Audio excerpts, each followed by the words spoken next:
All right. Good morning, everyone. How's it going?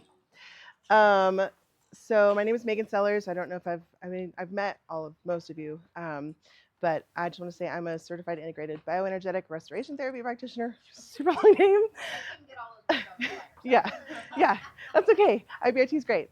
But basically, I help people release energetic blocks in their spirit, their soul, and their body. And that's kind of how I got involved with the scanner, wanting to incorporate that with my practice. Um, so I've been doing that since 2020. Before 2020, I was a teacher. I taught most mostly secondary age English and then theater occasionally. And then COVID happened, and I was like, nope, we're done. I'm not doing that anymore. So I took a break from teaching. I had a lot of trauma from teaching, and the teacher portion of my spirit had been asleep. So that was a whole thing. and so yeah, so I got connected with my aunt, and she told me about IBRT, which was called something different back then, and told me, here, go text Dr. Robin and go get certified because I think you'd be good at this. And so I did, and here we are, 4 years later. And so, and it's been great. I've been really enjoying it. Um, and then a couple of months ago, I was just feeling from the Lord that it was time for me to go back to the classroom. And I was a little bit scared. I was like, what? Are you sure?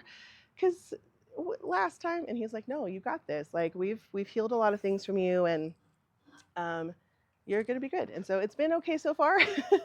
um, it's been great, but that's not what I'm talking about. I'm talking about being set apart. Um, for me, and I'll talk more about it. I'm literally going to read through my notes, just so if that offends anybody, I'm sorry, but um, that's how I teach too. I just like read from my from my presentation. Um, but it's really important to me to encourage other people how to find their kingdom purpose, um, and how to walk in that. And I'm still learning how to do that myself. But it's, being a leader is just being the next step up. You don't have to know everything. You just have to know 5 more minutes worth of stuff. And that's something that's helped me open up my brain a lot. I'm like, oh, I don't have to know everything. I can just know one more thing or whatever. So be 5 more minutes ahead than someone else. And then you're still leading them along. You're just kind of toggling them on. I also teach toddlers in my church nursery, so it's literally like this all the time. So it's fun. I'm a woman of many things. um, so I was, first of all, thank you, Dr. Sheila, for first of all just like asking me if I wanted to speak, because I probably would not have if I had not been asked. And just because I'm very much a consumer, very much like a listener, I like to hear what other people have to say. But I also have battled um, wanting to be heard and feeling that the enemy has tried to shut me up a lot. So here we go. um, and so when she was asking me, I was like, what am I going to talk about? Like, what? I have, anyway, self doubt thoughts. And so I was like, Lord, what do I talk about? And he said, talk about being set apart. And I said, what does that have to do with the scanner? Because that's more of a spiritual thing and not so much like a practical, like technology thing. And he's like, just trust me, I got you. And I'm like, okay. So then a couple weeks ago, I went to this house church and just wrote it on my phone, talk about DOD, being set apart. And then a friend of mine came over and was prophesying over me, and she said that, being set apart.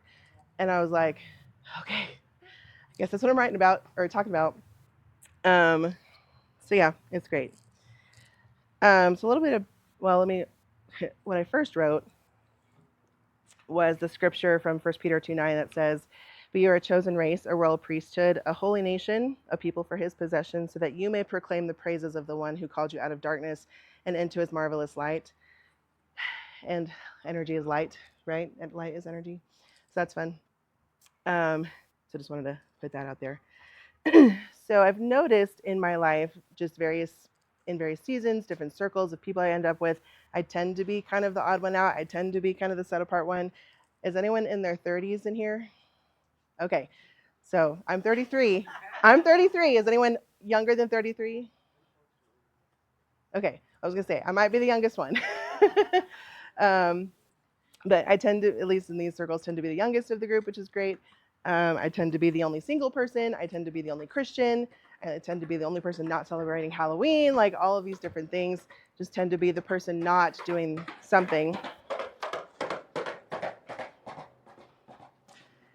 I tend to be, or I could be the only one in my friend group using frequencies or using essential oils or all of the things. Um, yeah. And there have been a lot of seasons in my life where I have not had a lot of friends, just in general, just my experiences just have left me more closed off. And I have had really, really wonderful friends, like one or two at a time. But in those seasons when I had a few more friends, there would be times when the enemy would try to attack me, um, and lie to me and say they're not talking to you, they're not texting you because they don't care about you.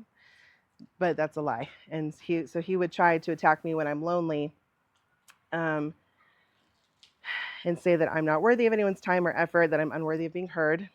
Again, all lies. But what I've learned is that the enemy twists and he perverts, like he did with frequency and like he did with all of the things that we deal with. He perverts the things that God created. And so, what the enemy has tried to convince me of, loneliness and being unworthy of people's time and effort, is really God keeping me set apart for his purposes. He's purposefully kept me in his little pocket and refined me and tried to help purify me and grow me into the person that I am today, which I would not have been if I had been in other circumstances. Um, so we are all designed, like I said, with a unique kingdom purpose, and we were designed to live in this world but not be of it, meaning that we step into our roles as kings and priests, and we have a mandate to be set apart. So I am a teacher, so I'm going to ask for participation. So what to you does it mean to be set apart, and is it easy or hard? Is it easy or hard? Yeah. What does it mean to you to be set apart, and is it easy or hard? Just authenticity?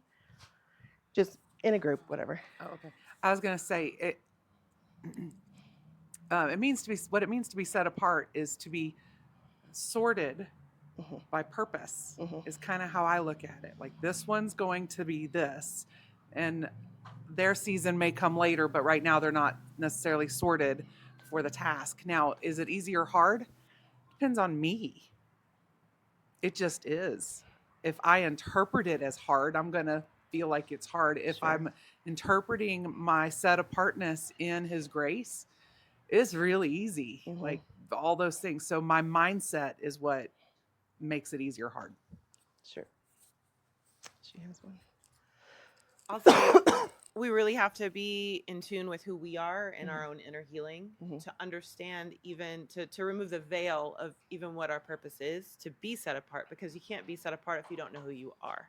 And so we have to be totally grounded in that, which we've talked about this morning and all weekend, is figuring out who we are and our inner healing and our trauma, removing that overlay of what we see. Yeah. To be able to be set apart. And I think that if you don't do that, absolutely it's very hard, because you have no idea you're following every little thing that comes up. Mm-hmm. But if you know that, it's not hard. Yeah. Okay, I'll do one more and then I gotta do the rest of my notes.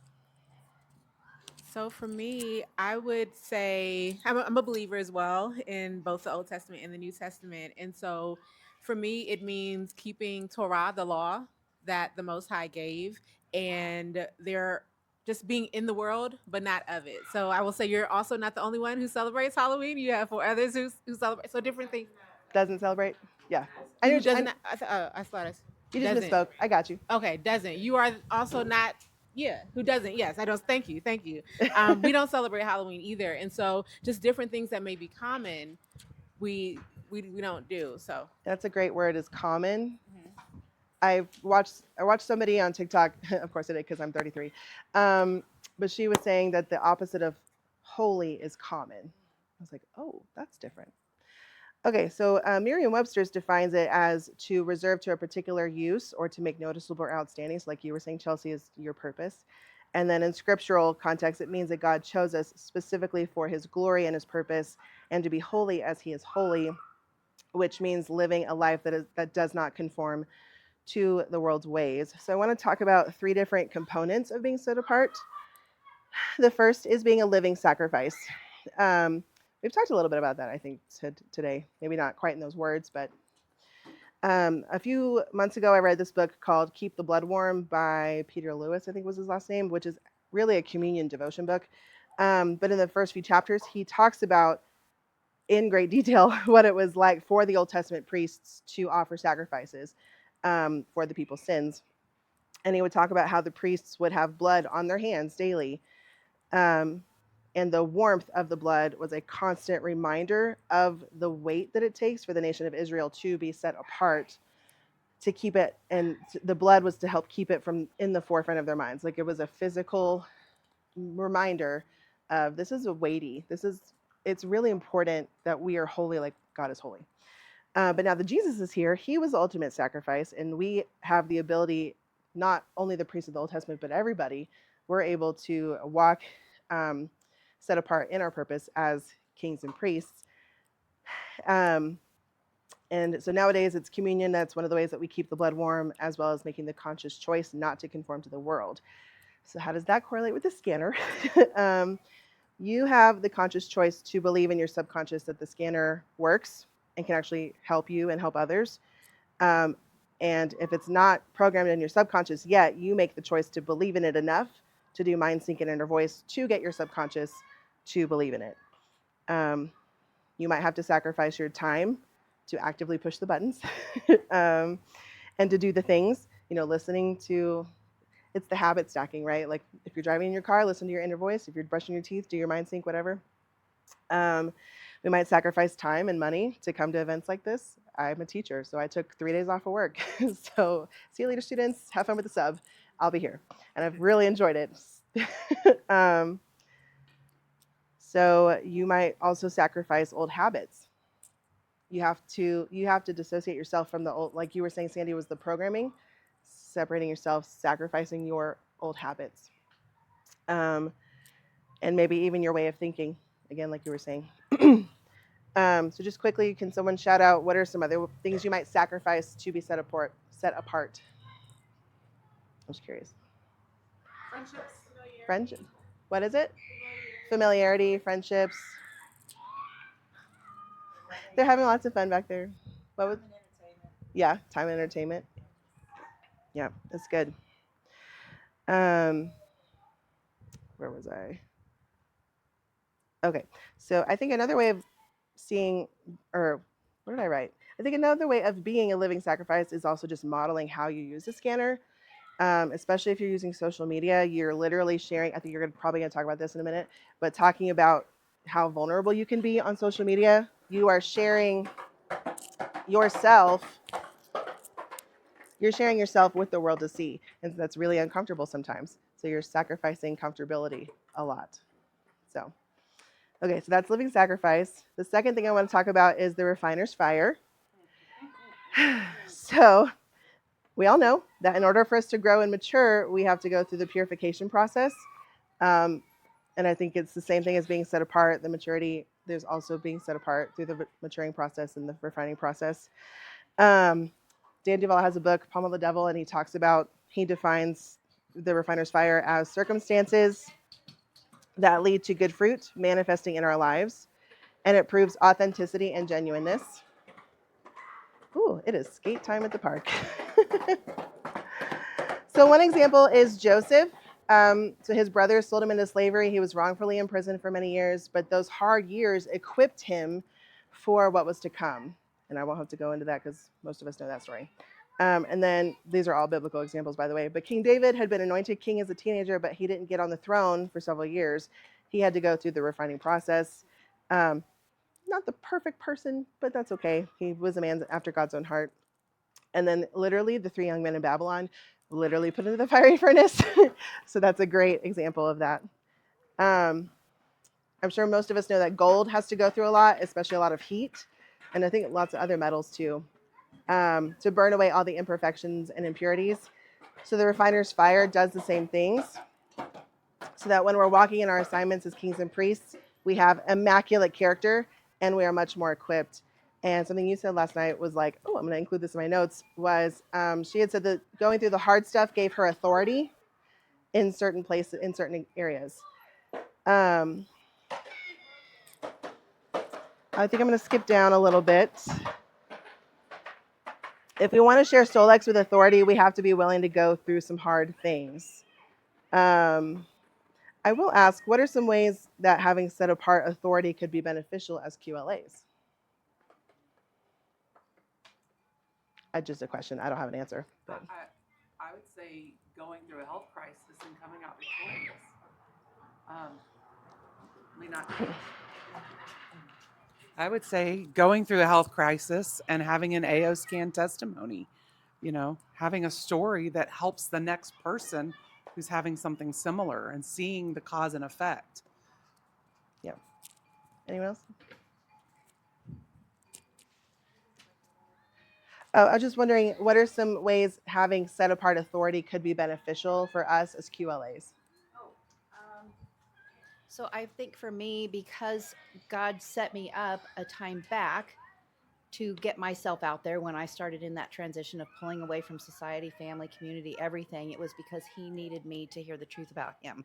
Mm, It good. was 5 years. But in that time, He taught me to put myself out there and to not worry about it. It's up to Him what happens with it. But my job was to get myself out there, to build a following, if you might say, um, to I feel educate and inspire and empower, because my passion is to empower others. So through that, it's given me a unique position to reach a lot of people. And I thank Him for that. I think a lot of people have angry God theology, and we have to deprogram ourselves from that because that's not who God is. And so I'm really grateful that He's showing you the truth, and it's great. Okay, so the third thing I want to talk about is Sabbath. So Sabbath might be kind of a foreign concept because it just seems like all we do is go, go, go, fast, fast, fast. And we very rarely rest well. So you were talking about parasympathetic, like operating out of rest. So this is good. God's correlating things. um, so just for time. So Sabbath is something I need to incorporate more just in general, not only from like a religious standpoint, like checking a box off, but because God did design us to have days and seasons to rest and rejuvenate and heal. And you guys, I think I've heard you talk about maybe Sabbath somehow, like you guys do that. It was just amazing. So when God finished creating the world with frequencies, I literally wrote LOL. When He finished, He rested, and when when Adam and Eve were created, they started their lives in Sabbath. They didn't start working; they were in Sabbath at the time of creation, so that when they started walking their assignment, they were out of rest, operating out of rest. So Sabbath was created for us. It was important to God because He rested. So He made it one of the commandments. He knew that we would forget or choose not to rest.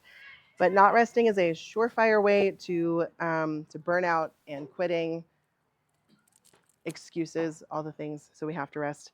And the world does not rest well, I think, as we've heard from you. So in order to be set apart from the world, we have to operate out of a state of rest. Has anyone here seen Inside Out 2? Okay, it's so cute, but it literally it's talking about the subconscious mind. Go watch it; it's great. I don't know if it's on Disney Plus yet, but at the very end, no spoilers or anything, but at the very end, Riley is playing hockey, just in the rink, and throughout this whole movie, anxiety has been a really key character. So at the very end of the movie, Joy is at the helm, and she's, that's how she's playing hockey. Is Joy Rest is the one doing all of the moves, and she's just skating so much more easily. When before with anxiety, she was very tense. But it's like, oh, I can breathe, and I can just enjoy the sport and have fun and not worry so much. And so it was just really beautiful to watch that in like an animated movie that is for the world, but we can take all those things. So it's great. So that's what the weekly Sabbath was meant for us. It's supposed to restore and rejuvenate and regenerate us for the upcoming tasks that we're about to face in the week.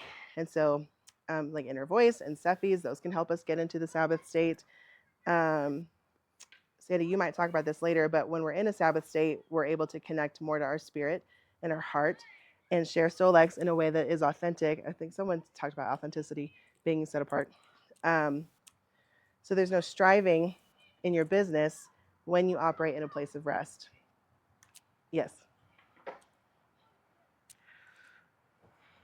you have a question? I don't have a question. Okay. I'm adding I'm validating what you're saying here. Okay. Okay. The January this year, Solex offered a double liftoff incentive for QLAs.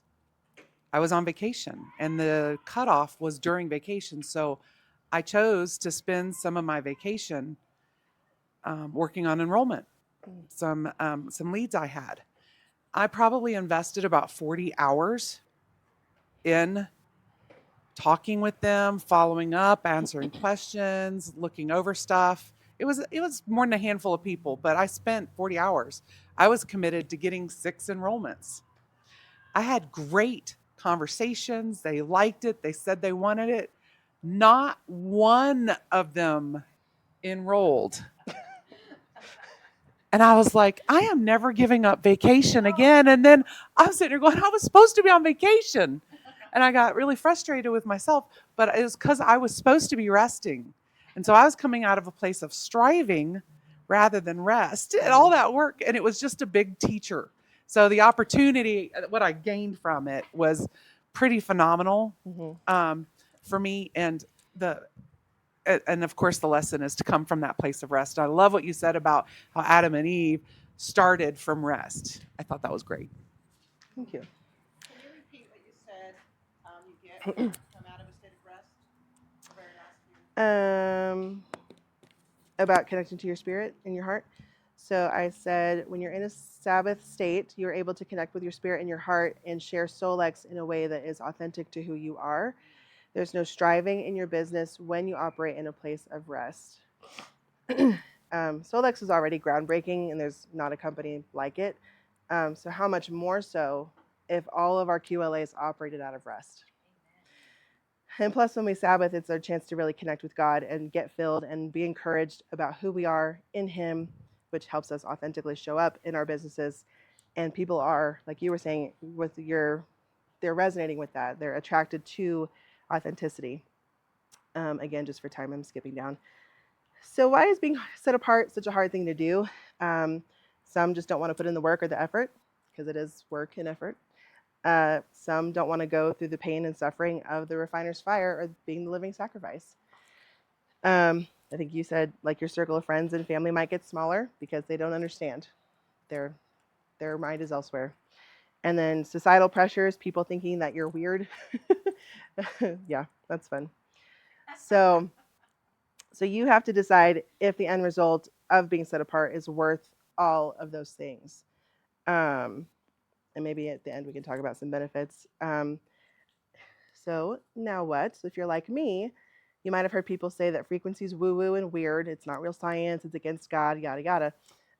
There might also be some programming and beliefs to break in regards to feeling like frequency medicine is the oddball or the minority when it comes to health and wellness. You might be feeling alone, like no one will listen to you, or you believe that they can't or shouldn't trust you for whatever reason. So first of all, we have to flip the script. Start doing mind sync. This is me talking to myself. Start doing mind sync and start working on those beliefs, whether it's belief code or IBRT or whatever it is that you do to help reprogram your brain, your subconscious. Because what we focus on expands. What is the law? Is it the law of expansion? Law of expansion. What we focus on expands.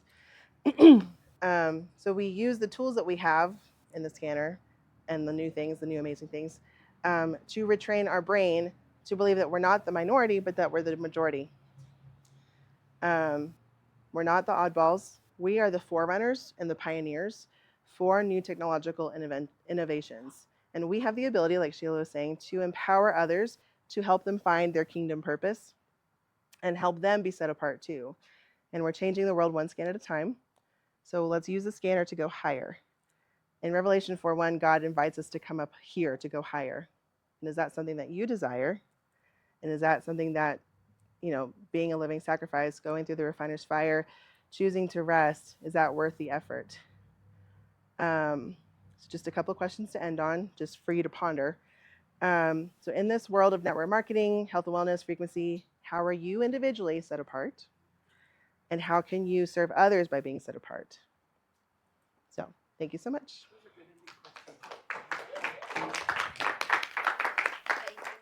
You're welcome. Thank you.